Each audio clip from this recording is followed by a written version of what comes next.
Everyone would please turn to Matthew chapter 18. Matthew chapter 18.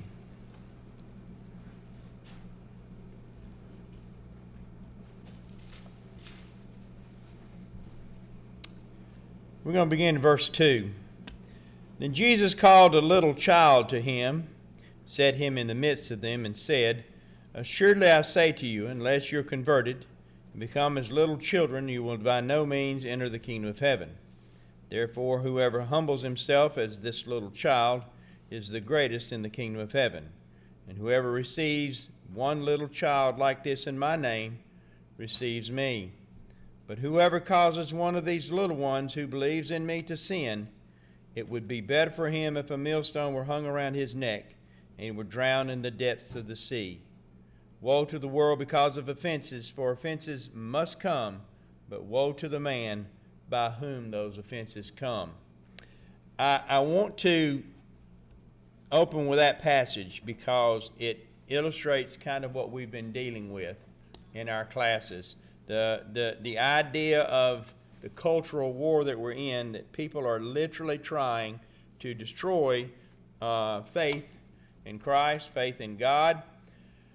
How many of y'all, if you're on your Facebook page or whatever, you get these little pop-up news things that come in and tell you the various things that are, usually sometimes they're linked to a video or whatever, but it's some kind of little news feed. Well, I saw one this past week. I do not know how in the world it came to me. Don't know how I don't understand. I don't know how that algorithm works.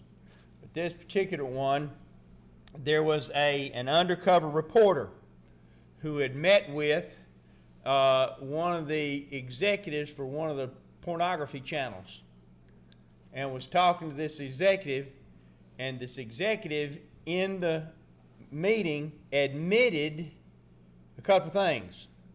One, they admitted that they knew underage kids, 12, 13-year-old kids, were watching their channel. They didn't have a problem with that because they had targeted their programming to slip in their ideas to these kids as young as that age.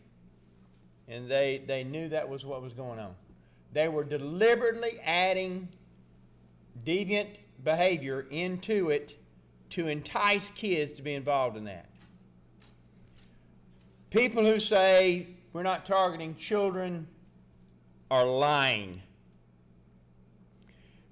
Every day at school I have to deal with situations where we take up vapes from kids. Those vapes are for adults. They're not intended for children, right? Then why are they watermelon flavored? Or bubble gum flavored?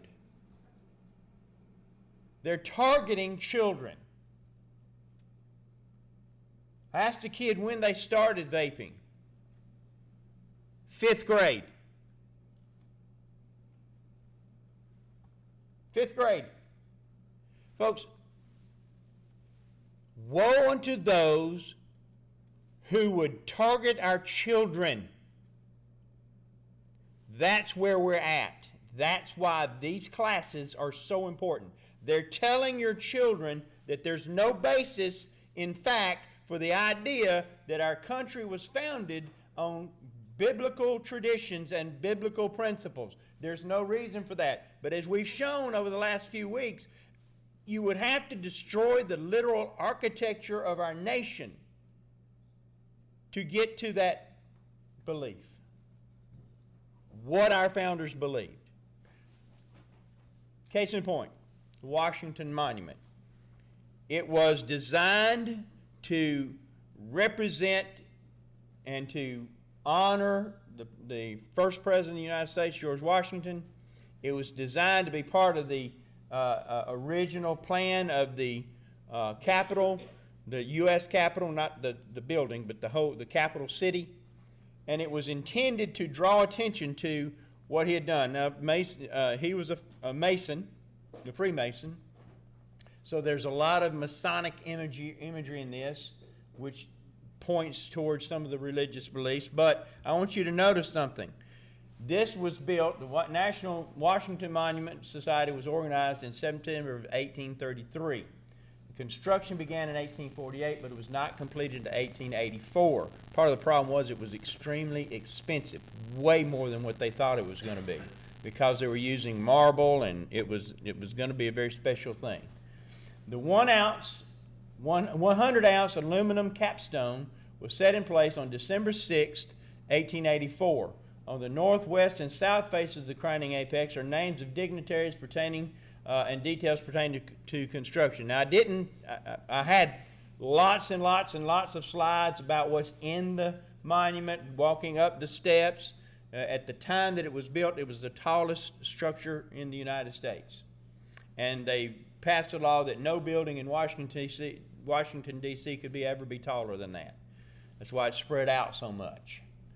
So it can't be any taller than that. Now, understand this. In that building, there's all kinds of articles from various newspapers and things that were sent to them that were placed in the building as it went up. The vast majority, I could have page after page after page after page, slide after slide about what's on those statements, all of them recognizing Christianity and God and the importance of God in our nation. But just we have so little time to do everything. We've already spent more time on this than I had ever intended to do. But I wanted you to see this. Notice this. That apex was put up. At the very top, on the east facing of the capstone, facing toward heaven, are two long Latin words, Laus Dei, which means praise be to God. You got to tear down Washington Monument, y'all, if you don't want to accept the fact that our founders, our forefathers believed in God. So here's some proofs of the biblical expression of Christianity by the founders in the American society. The government documents we've talked about, hundreds of them. Coinage. We've talked about national symbols. We've talked about the national architecture. We've looked at the Supreme Court building, the Library of Congress, the U.S. District Court, Ronald Reagan building, the White House, and so many others that we've seen. That the Lincoln Memorial, the Jefferson Memorial, all those different things that we've looked at that have shown the biblical foundations of our belief system. I want to add that. Let me go back here. The oaths of office, the presidential oath of office. Now I want you to look in the Constitution.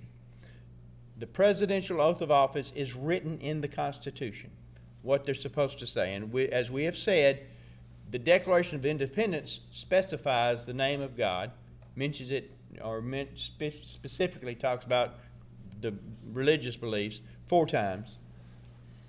But in the Constitution, it's not as direct. And it does talk about in the year of our Lord. It does accept Sunday worship or Sunday work because that's the day of worship, and some other things that it does. But here's one thing it does in the oath of office. It's a little interesting. Here's what the oath of office in the Constitution says.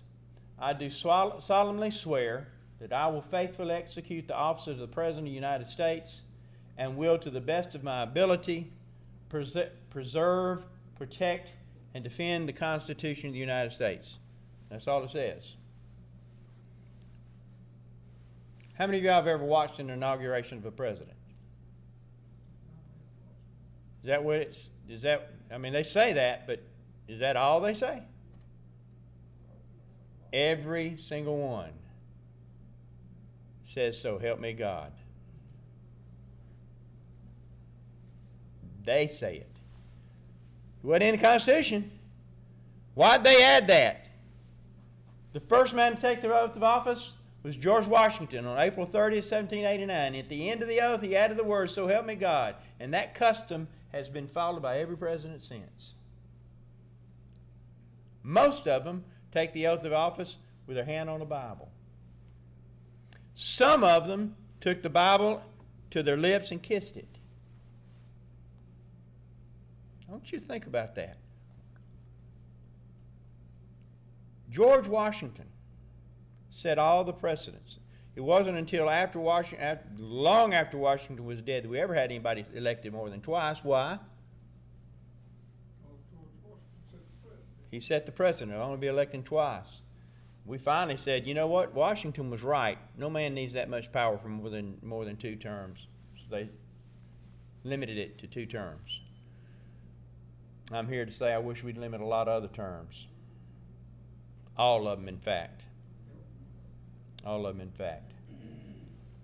So we're still talking about the silence of God and America's spiritual war. Clearly, those who would want to destroy our way of life and our believing would have to destroy some of our most important monuments and institutions to completely eradicate Christianity from our society. But they're trying. They're trying. And here's the thing. The monument destroyers are not done. They're finding ways to do that. Does anybody here heard the expression politically correct? What does that mean? Politically correct. I don't think it's got a true meaning. It's basically speaking and or acting in a way which is accepted by all. Everybody. All right. You don't want to offend anybody. Okay? Does anybody know where the expression, it's actually an English translation, does anybody know where the expression politically correct began? The Soviet Union. Because they said you can say things you want to say that may not be true, but we don't want to hear them. So don't say it. Doesn't matter if it's true or not, we don't want to hear it. So when I tell you there are 2 genders, not 37, that's politically incorrect. It's true, but they don't want to hear it. They don't want to hear it. When I tell you there's one God and He's the only way to heaven, that's a true statement. But you can't say that in polite society because it's politically incorrect. If I say that you must believe that Jesus Christ is the Son of the living God or you are without hope, by the way, straight out of the Bible, that's politically incorrect. How dare you say that? It's not that it's not true or anything. It's just I don't want to hear it. And you shouldn't be able to tell me that because you might offend me.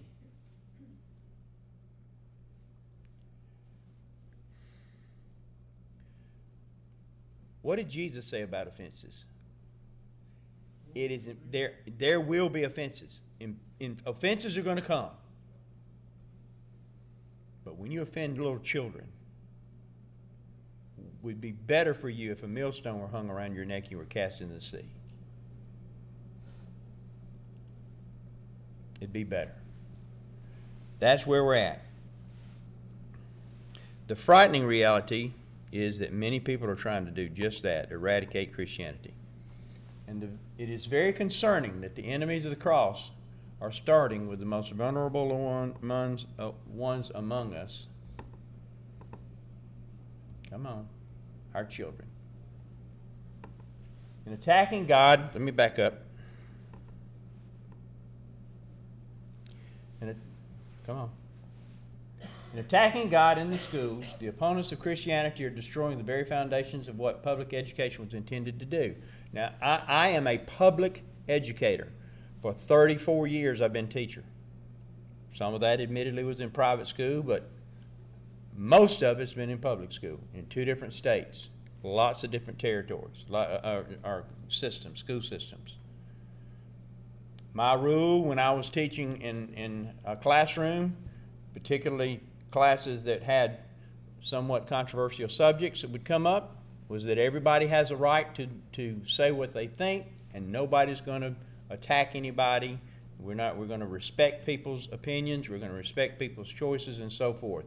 Number 1. Number 2, don't ask me if you don't want me to give you an honest answer. because I'm not going to try to push my beliefs on you, but if you ask me, I will tell you. I will tell you. I had a knock on my door one time. A young lady said, "Can I talk to you, Coach?" I said, "Sure, come on in." "No, sir, I need to talk to you outside." "Okay." Close the door. "What can I do for you?" "Coach, if I have an abortion, will I go to hell?"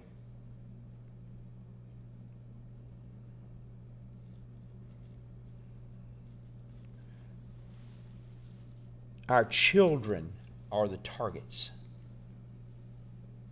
They're the targets of this cultural war. That's why it's so important that we fight so hard. That we make sure that we understand that public education was intended to protect our children from this kind of nonsense.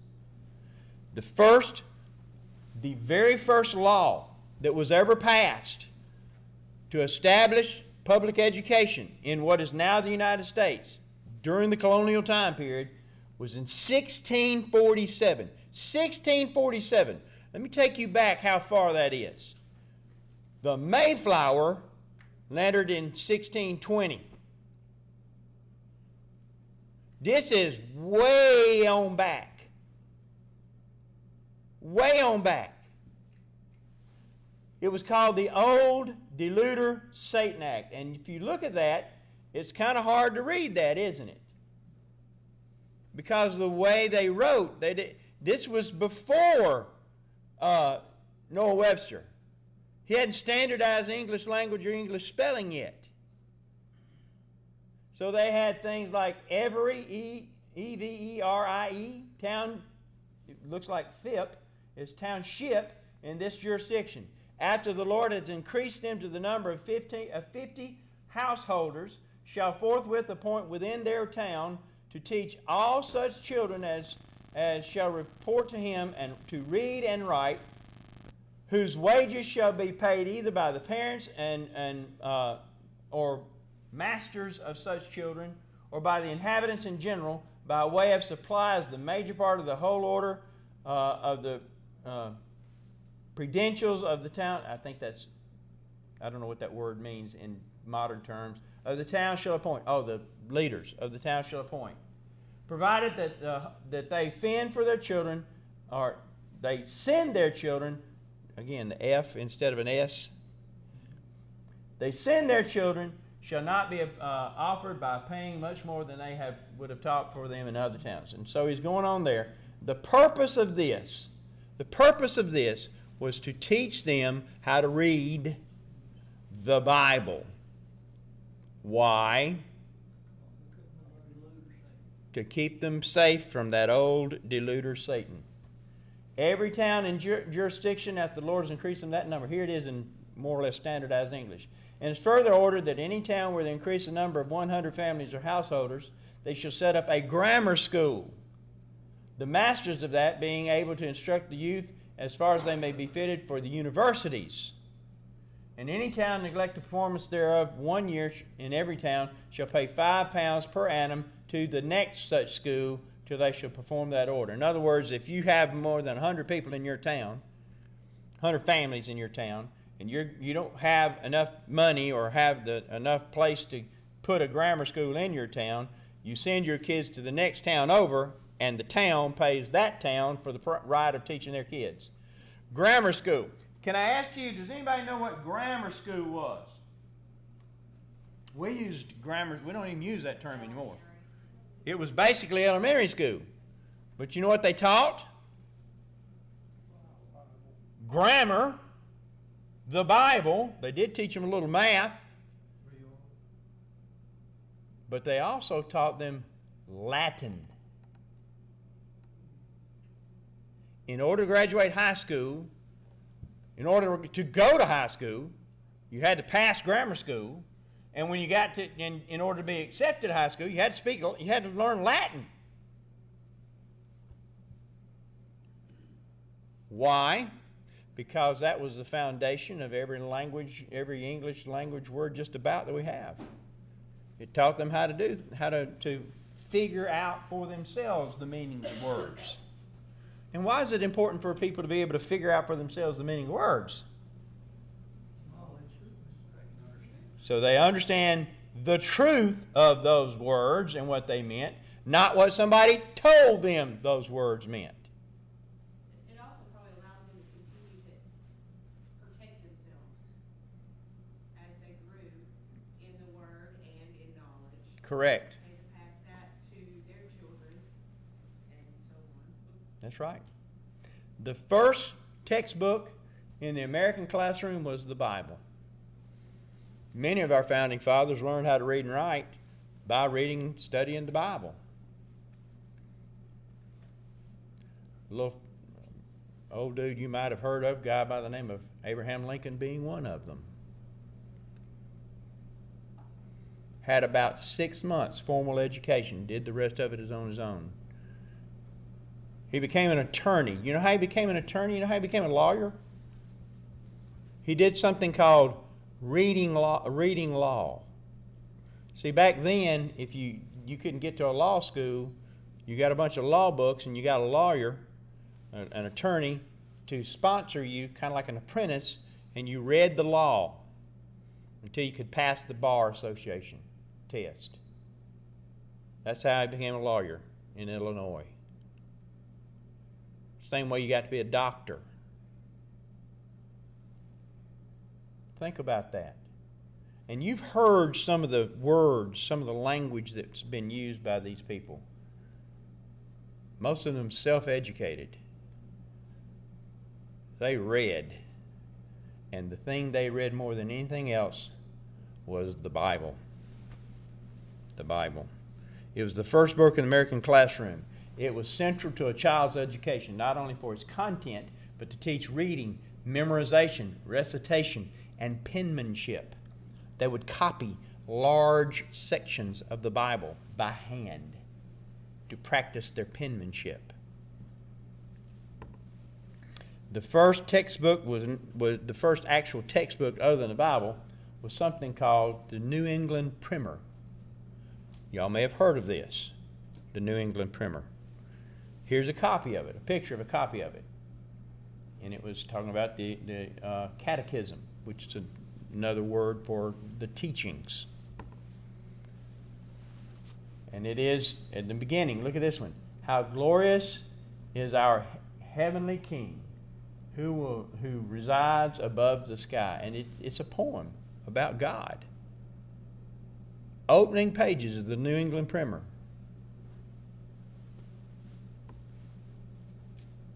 It talked about duty of children toward their parents. And it quotes Ephesians chapter 6, verse 1. Children, obey your parents in all things, for this is good.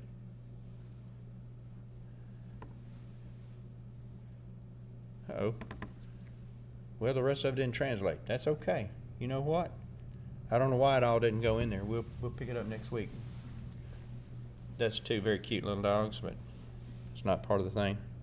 All right, I don't know what happened with the rest of my slides, but let's talk about this from that viewpoint. One of the things I learned as an educator through 34 years is if you can't be flexible and prepared in bad situations, you can't be an educator. Power went out the other day. I walked into a classroom and the kids were just sitting there. Internet was off. I said, what's going on? Internet went off. Okay. Teacher said, my plan was based on what was going on the internet. Got to have a backup plan. Got to have a plan. Why? Might not have the internet. So let's talk about something that doesn't have the internet in it. Let's talk about these children being taught that there is no God. No God. I watched a presentation just the other day from an individual who said that he had done some math about the prophecies of Jesus. I mentioned this earlier, and this is a different take on that one. Said that if you took that Jesus fulfilled 300 prophecies from the Old Testament. If you took the math of what it would take to fulfill just 8 prophecies, just 8. Not 300, just 8. It would be 1 times 10 to the 17th. That's 1 times 10 with 17 zeros behind it. Somebody says, that's over my head. I don't understand what that means. Okay. So here's how he illustrated. If you took silver dollars and took one piece of felt and taped it to the back of one silver dollar, and you took silver dollars and spread them over the entire state of Texas, 1 foot deep, the chances of 8 prophecies being fulfilled by one person would be the same as finding that one silver dollar first time in Texas out of silver dollars a foot deep, the one with a felt tip behind it. That blow your mind a little bit? That's 8. There were 300. The numbers are astronomical. But they'll tell you that science and mathematics tell us there is no God. No, science and mathematics teaches us the exact opposite. You cannot have the design that we have in this world without a God. It's not possible. It's not. How many of y'all, you older people, you young kids probably don't, how many of y'all older people remember this opening to a television series? To boldly go where no one has gone before. What are we talking about? Star Trek. And in that series, it talked about science and mathematics. If our science and mathematics are correct, there are multiplied millions of, there's untold numbers of planets out there that support life, and there's got to be life on other planets. No. If our science and mathematics are correct, we're all there is. Because it was a complete, absolute fluke that it could happen the way it's happened, to have life as we know it on this planet. It couldn't happen. Because here's what you've got to understand. You've got to take all the building blocks of life, all of them, get them all lined up, ready to go, and then something has to happen to cause that spark of life to begin. They call it the Big Bang Theory.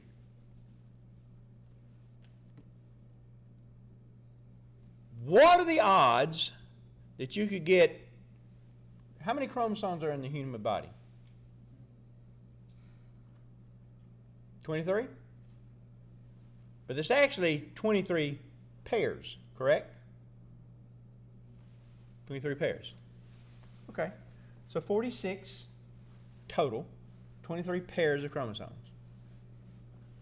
Each one of those chromosomes has a amino acid strip in the chromosome. Each one of them. For life to exist, they all have to line up properly, correctly, without deviation. And then something has to spark that to happen. So let's say we took billions and billions and billions and billions of stars. Okay? Billions of stars. And something happens to get those 23 chromosomes lined up correctly by chance to create a human being. Total chance. How many of y'all would believe that? If I took my watch off and said, see, what had happened was, billions of years ago in a primal forest, we don't know where the forest came from, in the primal soup, we don't know where the soup came from, there's a bunch of elements We don't know where the elements came from. Laying around this primal soup, and there was an explosion. We don't know where the explosion came from. And that explosion heated up everything and started spinning everything. And as it spun out and got cooler and cooler and cooler, this watch was the result. That tells me the time and how many steps I walked, and I can set a timer to tell me when to stop this lesson, and it keeps up with how many calories I've eaten, and all this watch was the result of that accident. If I told you that, you would think that man has lost his mind. And you'd be right. Because this watch required a designer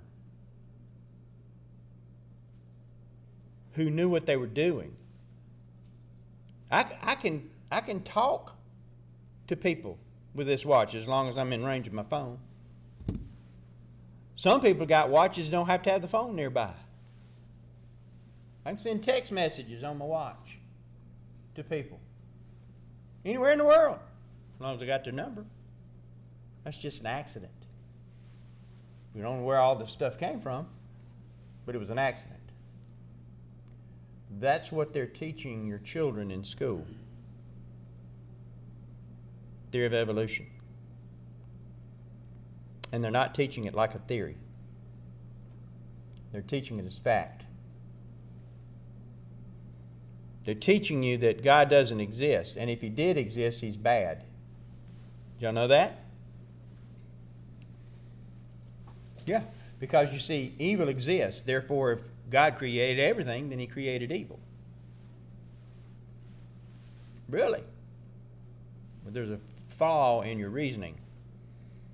One of the best examples I ever heard of that one was one where a student supposedly asked a professor, and I don't know if it's actually happened or not, doesn't matter, it's a good illustration. Professor used that argument. Evil exists, how can God exist? Or if He does exist, He's evil, because evil exists. Student says, Professor, does cold exist? Professor said, of course cold exists. Everybody knows cold. Said, no, sir. Cold doesn't exist. What exists is the absence of heat, because that's how you measure cold. The absence of warmth is cold. Does light exist? Well, of course light exists. Or darkness, rather. Does darkness exist? Of course darkness exists. No. What exists is the absence of light. Because where there's light, there's no darkness. Or it's outside of the light. So that light is what really exists. It's the absence of light that is darkness. And then when he said the next point, does evil exist? The professor says, of course it exists. We see it. No. Evil is the absence of God. That's what evil is. And that's the problem. When you have a situation where kids are being allowed and being deliberately taught that deviant behavior is not only okay, it's normal.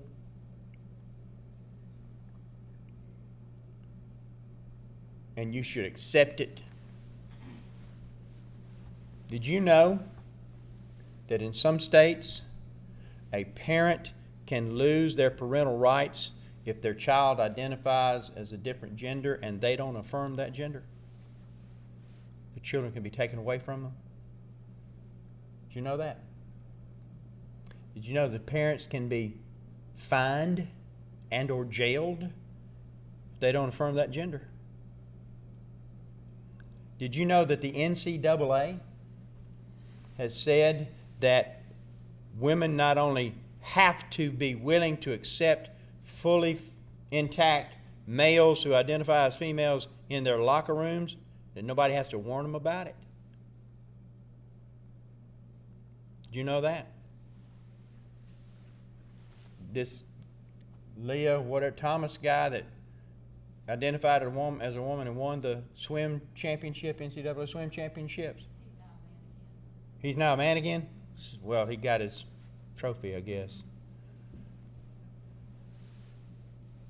He identified as a female. He was in the locker room with females who were trying to get ready for a swim meet. They changed into bathing suits.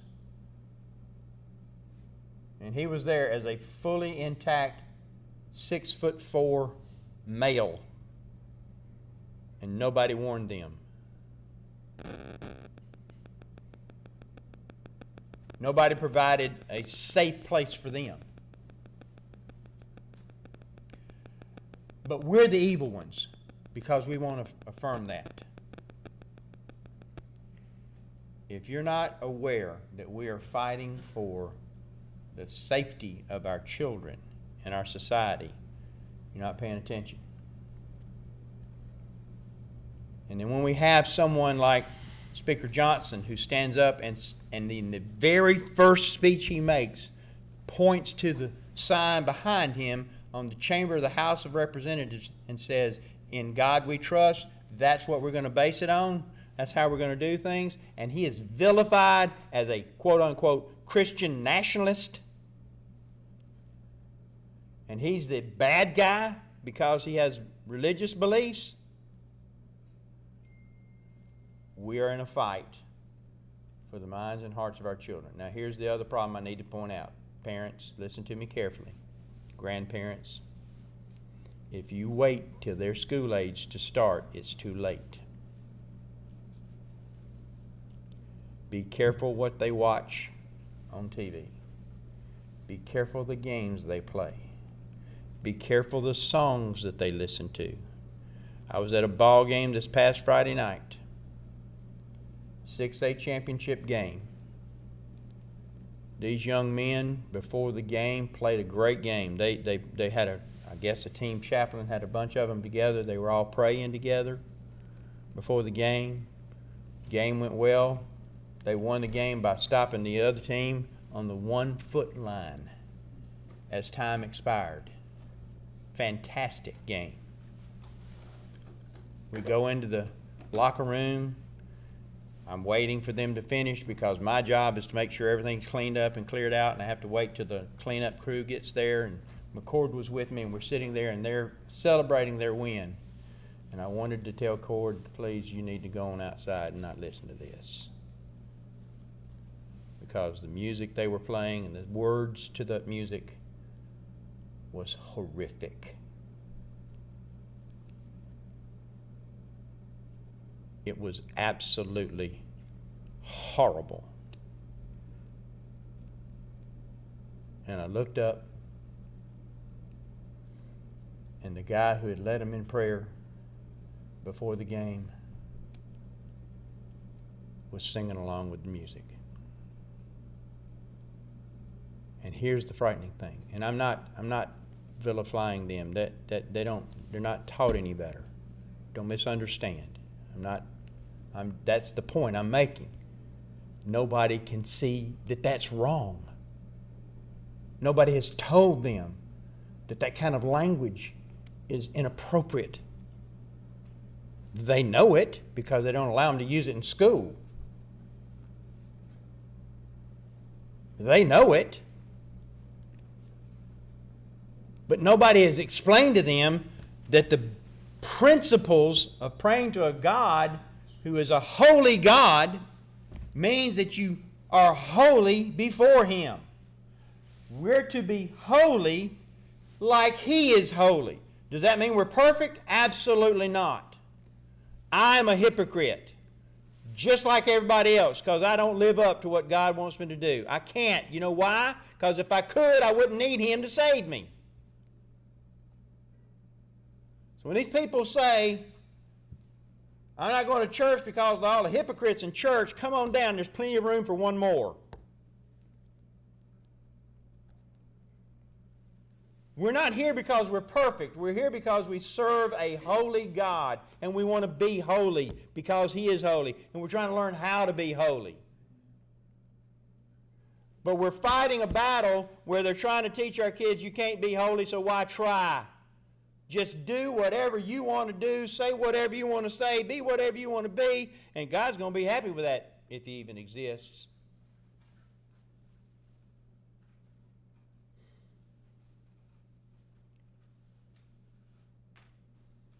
It's a battle. And we need to pray every day for the ones on the front line who are fighting it. Every day. We need to fight it. All right. Don't know what happened with my slides. That's okay. Sorry about the tangent. That's okay. It's important sometimes to just speak what happens. Y'all have a good day. Thank you.